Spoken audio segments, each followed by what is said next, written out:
नाज़रीन को मेरा सलाम पहुँचे। मैं हूँ वाहिद नसीम। आप देख रहे हैं फोर्थ व्यू। आज के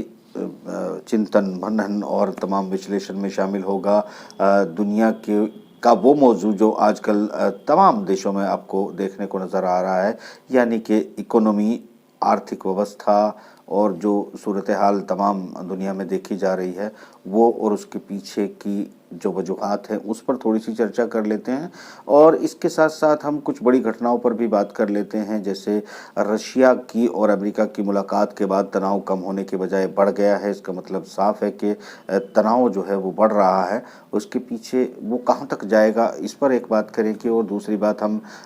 भारत और चाइना के बीच में भी मीटिंग हुई थी, बेनतीजा ख़त्म हो गई है,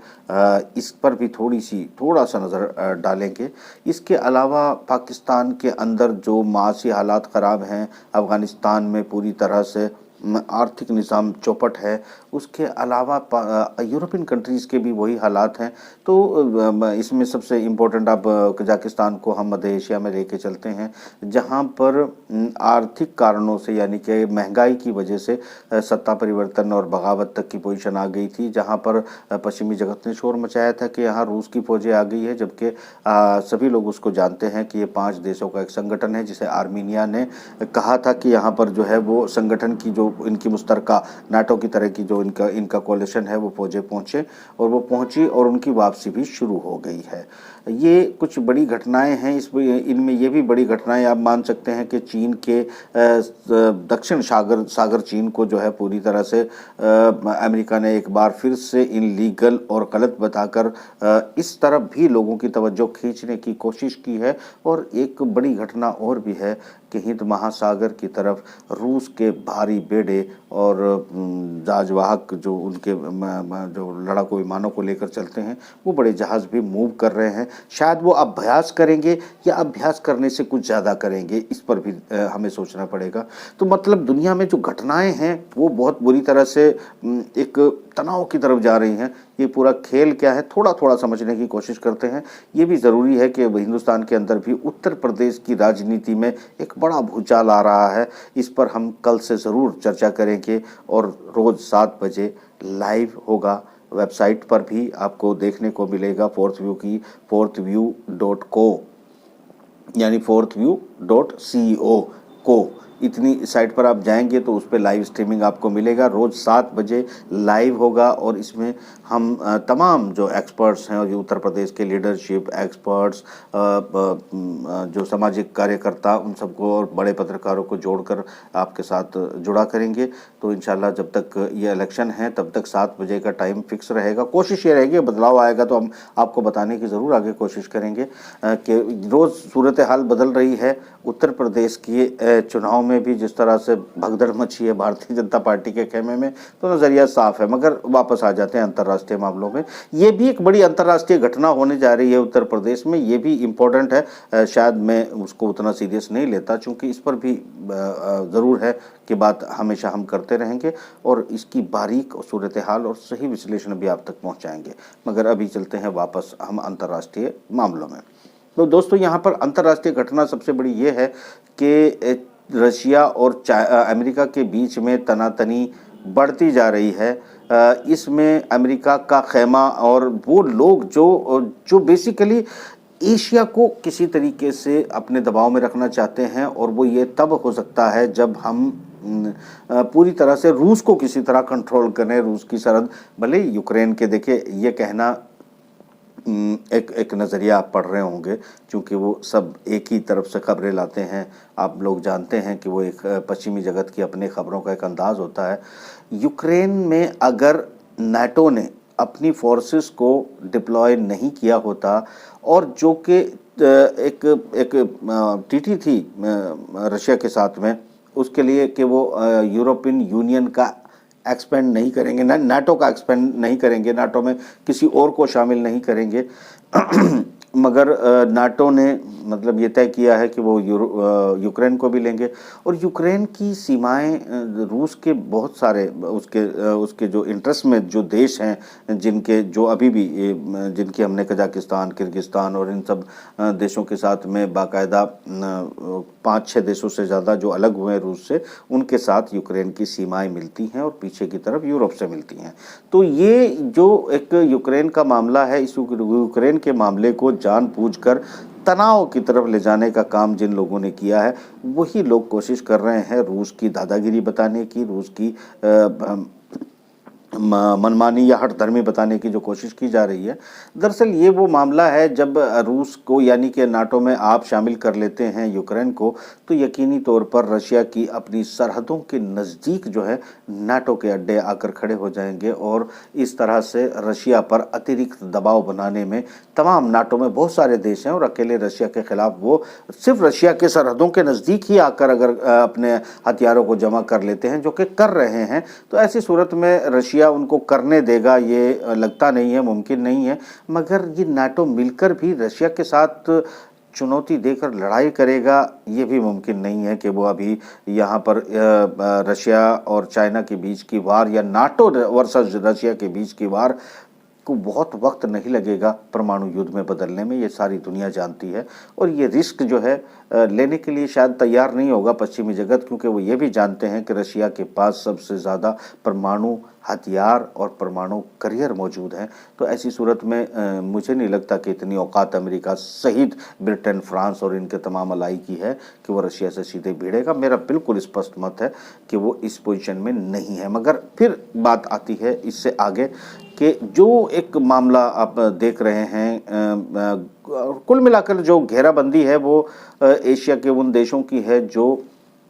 विकासशील हैं, जिन्होंने अपनी जनता को समृद्ध बनाया है, उनको उनकी यहाँ स्थिति रोज़गार की है। और चाइना को अगर हम देखें तो उसने बहुत बड़ी जनसंख्या को, ऑलमोस्ट यूरोप जितनी जनसंख्या को तो उसने गरीबी, बिलो पॉवर्टी लाइन से निकाल कर बाहर लाकर एक कॉमन ज़िंदगी जीने के लिए प्रोवाइड की है। तो ये एक भारी जो बदलाव है, ये बदलाव कैपिटलिस्ट वाले लोगों के या कैपिटलिस्ट मानसिकता वाले लोगों को ज़्यादा हजम होने वाला नहीं है। और ये भी आगे के लिए बड़ा ख़तरा है, क्योंकि देखिए अभी सारा खेल कहाँ आ जाता है। खेल मुझे लगता है कि ये तमाम सोच है यूरोपियन यूनियन की कि जैसे उनके सैलरी पैकेज और उनके अपने बाज़ार में जो काम करने के तरीके हैं वो अलग हैं, और जो एशिया में काम करने के तरीके, सैलरी पैकेज और चीज़ों की कीमतें हैं वो अलग हैं और ज़रूरतें अलग हैं। तो ऐसी सूरत हाल में अगर कोई जिस तरह से पूरी इकोनॉमी को अपने कंट्रोल में कर लिया और हर चीज़ का प्रोडक्शन और कंपटीशन के तौर पर एक कॉम्पिटिटिव मार्केट में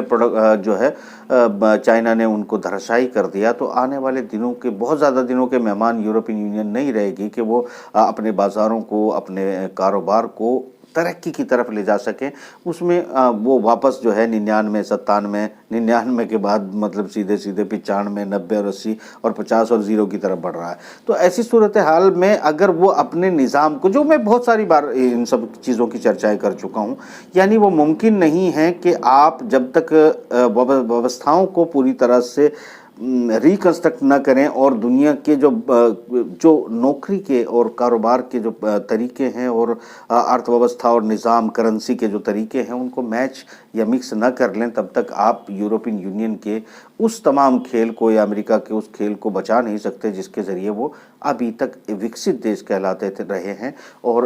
अपने तमाम नागरिकों की भारी जिम्मेदारी, यानी कि मेडिकल जिम्मेदारी, एजुकेशन की जिम्मेदारी, इंसानी ज़रूरियात की मिनिमम की वो 100% जिम्मेदारी लेने वाले देश रहे हैं। मगर ये बहुत ज़्यादा दिन वो अब कैरी नहीं कर सकते, ये बात वो भी जानते हैं। चूँकि जिस तरीके से मैंने कहा पूरे यूरोप के बराबर एक जनसंख्या जो है मेरे ख्याल से चाइना ने अकेले गरीबी की रेखा से ऊपर निकाला है। तो इतनी बड़ी गरीबी की रेखा से ऊपर निकालने के बाद, अपने लोगों को रोज़गार देने के बाद और प्रोडक्शन पूरी दुनिया के लिए करने के बाद, यकीनी तौर पर आर्थिक तौर पर चाइना एक बहुत बड़े ख़तरे के रूप में सामने उभर कर खड़ा हो चुका है। अब ये खड़ा होने के बाद आँख में आँख डाल चुका है, खड़ा हो रहा है शब्द अब वाजिब नहीं है। तो अब जो यूरोपियन यूनियन है और अमेरिकन है, पश्चिमी जगत है, इसको मैं टोटल पश्चिमी जगत कह लूँ तो ज़्यादा अच्छा है। अगर ये पश्चिमी जगत अपने वजूद को बचाए रखना चाहता है तो उनके लिए बहुत ज़रूरी हो गया है कि वो चाइना को यहीं पर रोकें, और चाइना जैसे ही कई कंट्री और भी अगर सस्ती कीमत, सस्ती मजदूरी, सस्ती बाज़ार जो है दुनिया में कॉम्पिटिटिव बन के सामने आएंगे तो मुझे लगता है कि ये उसको भी बर्दाश्त नहीं कर पाएंगे। ये यकीनी तौर पर मैं कई सालों से 5-7 सालों से बात कहता आया हूँ कि शायद उनकी कोशिश ये रहेगी कि ऐसे कुछ देश जो है आपस में भिड़ें जो कल के दिन फिर पश्चिमी जगत के लिए बाज़ार में खतरा बन सकते हैं। सस्ती प्रोडक्शन, स्किल्ड सर्विसेज और तमाम चीज़ें प्रोवाइड कर सकते हैं जो उनके निज़ाम को, हालांकि ये खतरा ये प्लान के तहत था मगर चूँकि बात शायद बहुत आगे निकल चुकी है, अब रिवर्स गियर में इकोनॉमी, अर्थव्यवस्थाएं जो हैं वो पश्चिमी जगत की आ चुकी हैं, और जो बैंकिंग आखिरी तौर पर बैंक के निज़ाम के ज़रिए पूरी दुनिया को बैंक का गुलाम बनाने की जो कवायद है अभी पूरे आखिरी दौर पे पूरे ज़ोरों पर है। और इस तरह दूसरी तरफ इसको डिस्ट्रॉय करने के लिए, इसको ख़त्म करने के लिए, इस निज़ाम से बाहर निकलने के लिए एशिया सहित जो है, रशिया सहित एशिया के भी ममालिक और मिडिल ईस्ट में भी तमाम कई देश, तमाम नहीं कहना ठीक रहेगा, कई देश बिल्कुल मानसिक तौर पर तैयार हो चुके हैं कि वो इस बैंक के जो निज़ाम है इससे किसी तरह बाहर निकले। और चूँकि IMF और बहुत सारे संगठन बनाकर जिस तरीके से शरायतें लगाई जा रही हैं, उन शरायतों में निज़ाम को जानबूझकर लोगों को उनके अपने देशों में उनकी अर्थव्यवस्थाएं ख़राब की जा रही है। या एक चीज़ यहाँ बताता चलूँ दोस्तों, बहुत ज़रूरी है, कजाकिस्तान में एक भारी भरकम रकम जो है पश्चिमी जगत ने इन्वेस्ट की थी। ये पश्चिमी जगत की कंपनियां थी, अमेरिकी, यूरोपियन कंपनियां, जिन्होंने कजाकिस्तान में 50 बिलियन से भी ज़्यादा का जो इन्वेस्टमेंट किया था, और जो मतलब कजाकिस्तान की GDP से भी बड़ा एक अमाउंट था, जिसके चलते फिर धीरे धीरे प्राइवेटाइजेशन में जिस तरीके से उन्होंने चीज़ों को कंट्रोल किया, और जिस तरह गैस में भी, गैस और ऑयल में भी बहुत बड़ा इन्वेस्टमेंट किया, उसे अपनी मर्जी से मैनिपुलेट करने के लिए बाज़ार में अपनी मर्जी की प्राइवेट कंपनियां कीमत वसूलने के लिए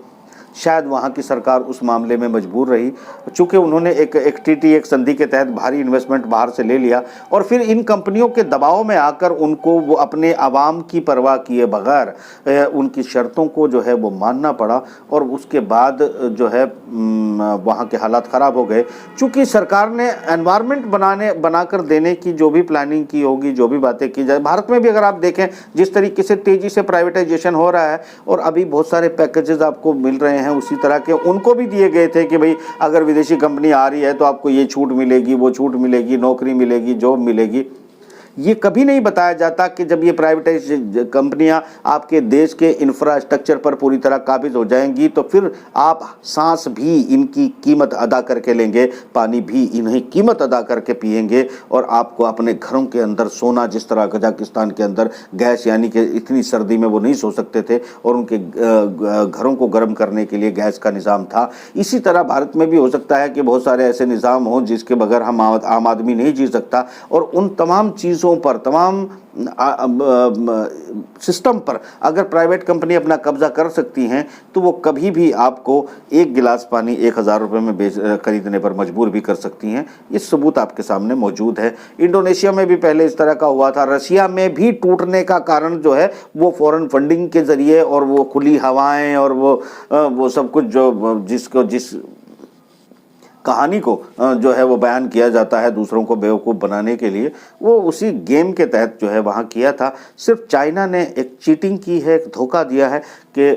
विदेशी कंपनियों से निश्चित रूप से इन्वेस्टमेंट करवाया, इंफ्रास्ट्रक्चर खड़ा कर लिया, तकनीक ले ली, चूँकि उसकी अपनी जनता के ऊपर पूरा कंट्रोल था, और कंट्रोल सिस्टम के ज़रिए जब उनकी ज़रूरतें पूरी हो गई तो वो उसकी कार्बन कॉपी बनाकर उन्हीं के ज़रिए कॉम्पिटिटिव बाज़ार में अपने प्रोडक्ट को उतारकर उनको तबाह और बर्बाद कर दिया, जिसकी तबाही का बदला चीन से लेना चाहता है पश्चिमी जगत, अमेरिकी कंपनियां और वो कुछ लोग जो दुनिया को अपना गुलाम बनाए रखना चाहते हैं। तो अब वो फड़फड़ा रहे हैं, कर कुछ भी नहीं सकते। मगर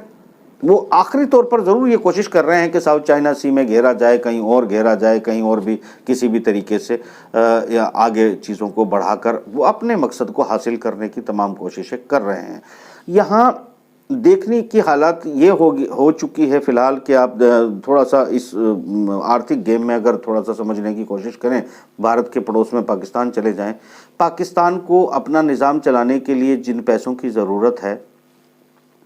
उनके लिए आईएमएफ से उसको फ़ंड लेना है, और फ़ंड लेने के लिए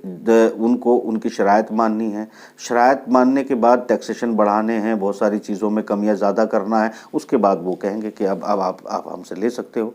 तो वो कर्ज लेने के लिए उसको अदा करने की पॉलिसी देने के नाम पर पूरे देश के निज़ाम को बदलने के लिए, जो कि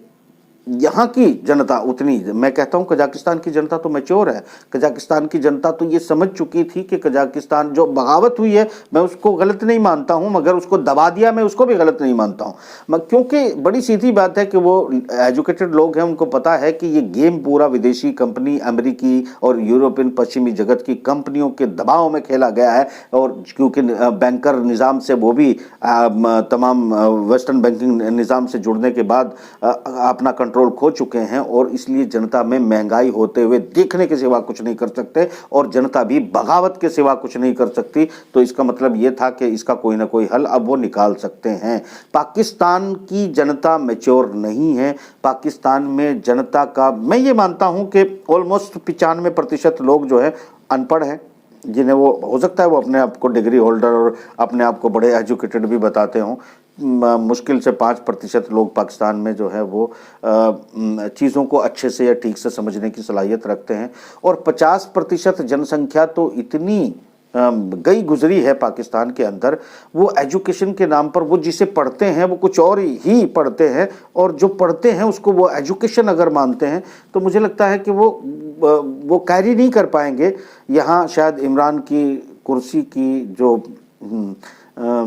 पाए हैं वो शायद हिलना शुरू हो चुके हैं, चूँकि वो नहीं समझेंगे। और इसमें मैं समझता हूँ कि इमरान की भी फॉरेन पॉलिसी जो है वो डुअल सिस्टम में फंसी हुई है, शायद वहाँ की फ़ौज की वजह से, वहाँ के निज़ाम की वजह से, क्योंकि ना ही श्रीलंका की तरह अमेरिका के अंदर, पाकिस्तान के अंदर फैसला लेने की सलाहियत है कि भाई हम लोग जो है जो भी फंडिंग है, चलो हम चीन पर ही पूरा का पूरा इन्हिसार कर लेते हैं, अमेरिका को छोड़ देते हैं, आईएमएफ को छोड़ देते हैं, चलो हम सऊदीया के साथ ही जुड़ जाते हैं, या फिर हम सीधा चीन को छोड़ देते हैं और सीधा पश्चिमी जगत के साथ उनको अपने पहले की तरह 70 सालों में जिस तरह उनको देकर उनके बैंकों को, उनके निज़ाम को, उनकी चीज़ों को देकर वो जीते आए थे चंदा लेकर, उसी तरह जीते रहते हैं। तो कुल मिलाकर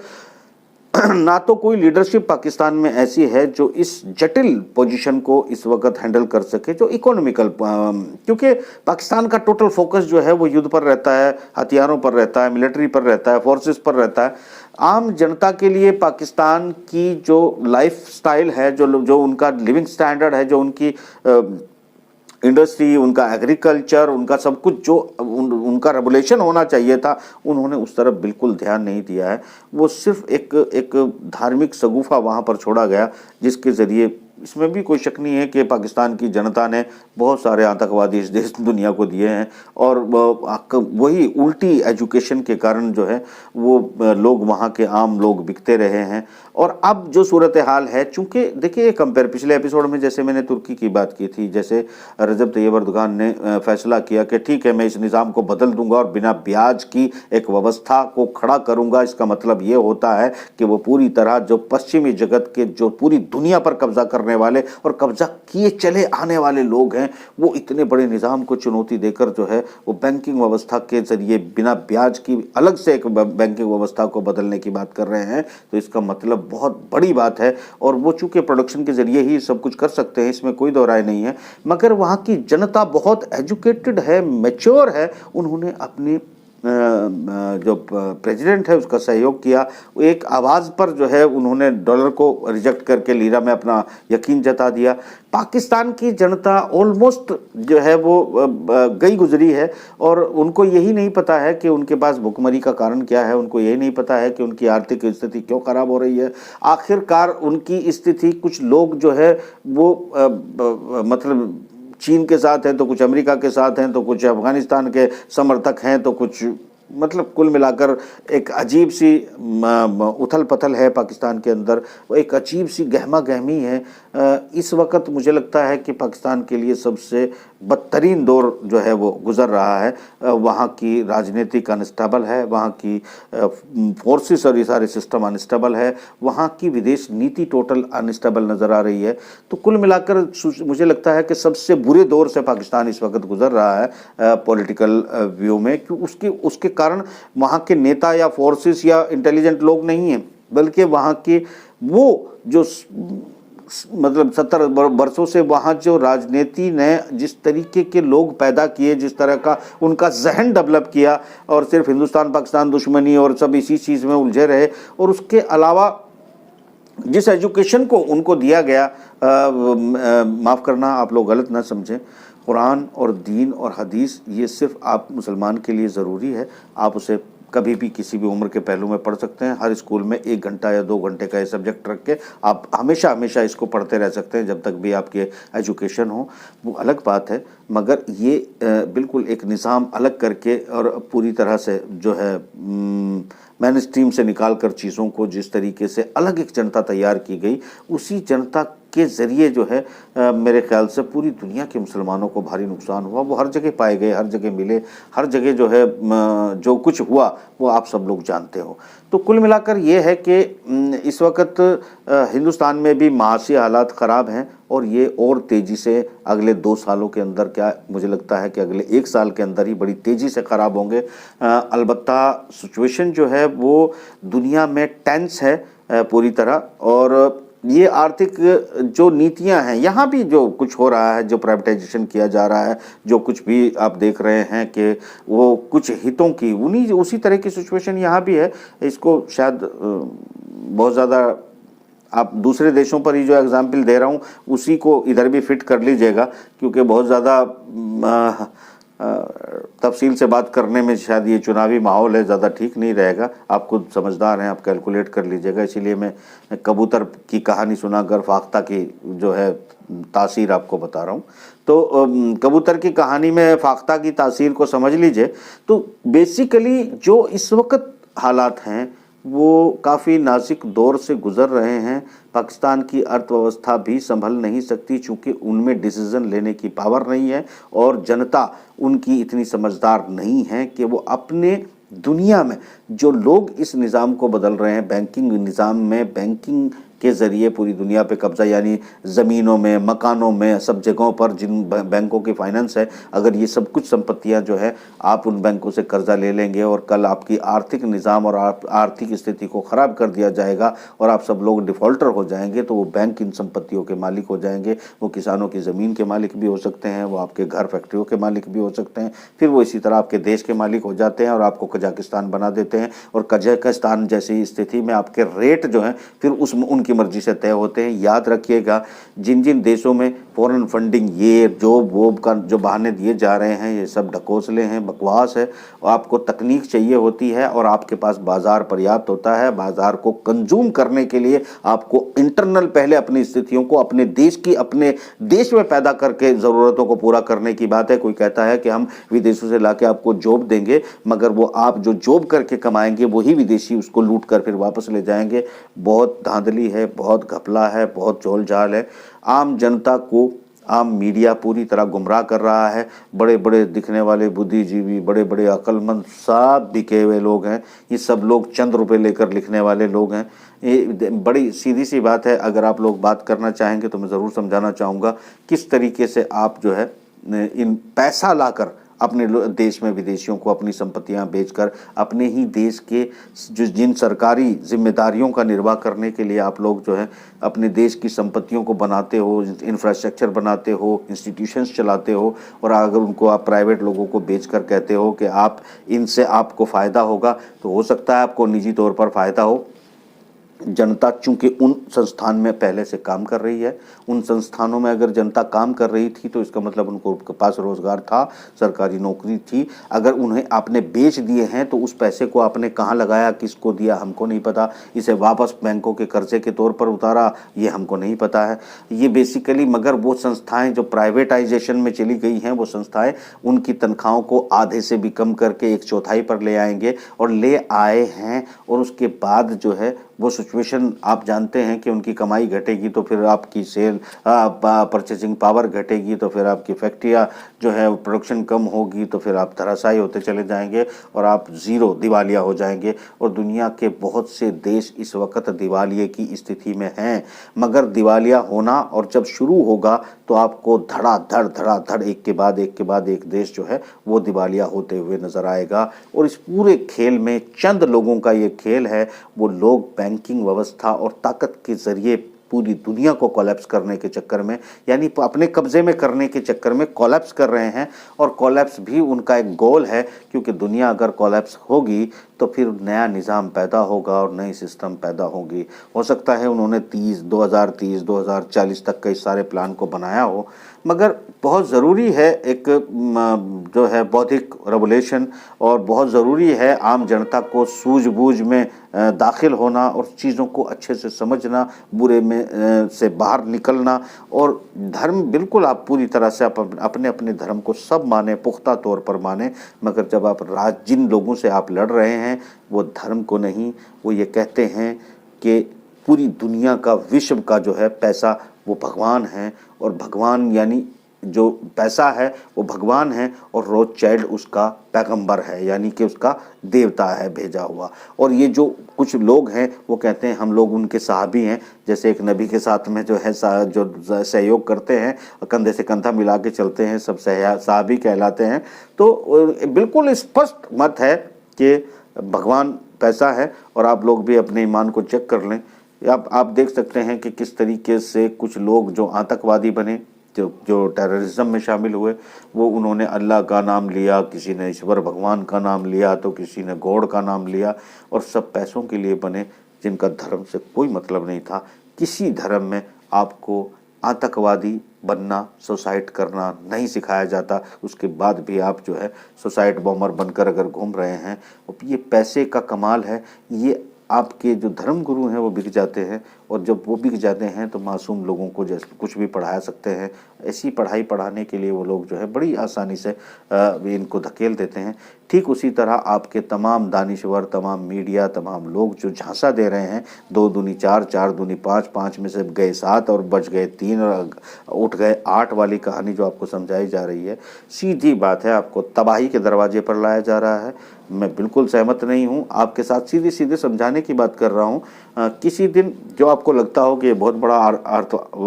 अर्थशास्त्री है, मैं उसका नाम मुझे सजेस्ट करिएगा, उसका नाम लिखिएगा, मैं कोशिश करूँगा वो मेरे साथ बैठ के डिबेट करे, आपके सामने नंगा करूँगा, कपड़े उतार दूंगा उसके, क्योंकि ये लोग धोखा देते हैं और आप लोगों को गुलामी की तरफ ले जा रहे हैं। आप लोगों को गुलामी की तरफ नहीं जाना है, अपने अपने देशों को बचाना है। होश में आइए और इस दुनिया को बचाइए। मुझे इजाज़त दीजिए, खुदा हाफिज़।